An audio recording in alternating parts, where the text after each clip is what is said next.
Measurement of national income. देखो gross जो है वो बड़ी कॉन्सेप्ट है, नेट जो है वो छोटी कॉन्सेप्ट है।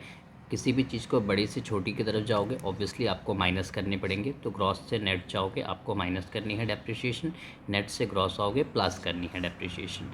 मार्केट प्राइस से फैक्टर कॉस्ट की तरफ जाओगे, मार्केट प्राइस बड़ी यूनिट है, फैक्टर कॉस्ट छोटी यूनिट है। मार्केट प्राइस से फैक्टर कॉस्ट की तरफ जाओगे माइनस करनी है NIT, that is net indirect tax. Factor cost से मार्केट प्राइस की तरफ आओगे आपको प्लस करनी है NIT। डोमेस्टिक है, ये नेशनल है। डोमेस्टिक छोटी कॉन्सेप्ट है, नेशनल जो है वो बड़ी कॉन्सेप्ट है। डोमेस्टिक से अगर नेशनल की तरफ जाओगे प्लस करोगे NFIA, नेशनल से डोमेस्टिक की तरफ आओगे माइनस करनी है NFIA। NIT जो है वो होती है indirect tax minus subsidy. NFIA होती है FIFA minus FITA, factor income from abroad to factor income to abroad. देखो ये F जो है वो फ्रॉम को डिनोट कर रही है और ये T जो है वो टू को डिनोट कर रही है। यहाँ पर बहुत ध्यान से करोगे।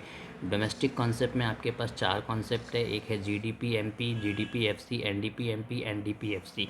NDP FC को हम डोमेस्टिक इनकम कहते हैं। नेशनल कॉन्सेप्ट में आपके पास 4 कॉन्सेप्ट हैं, GNP MP, GNP FC, NNP MP, NNP FC। NNP FC को हम क्या कहते हैं, नेशनल इनकम कहते हैं। बच्चे जो सबसे ज़्यादा कंफ्यूज होते हैं वो डोमेस्टिक इनकम जो याद रखना NDP FC होती है और नेशनल इनकम जो है वो NNP FC होती है। ये सबसे इंपॉर्टेंट तरीके से आपको याद रखना है कि डोमेस्टिक इनकम NDP FC या नेशनल इनकम NNP FC।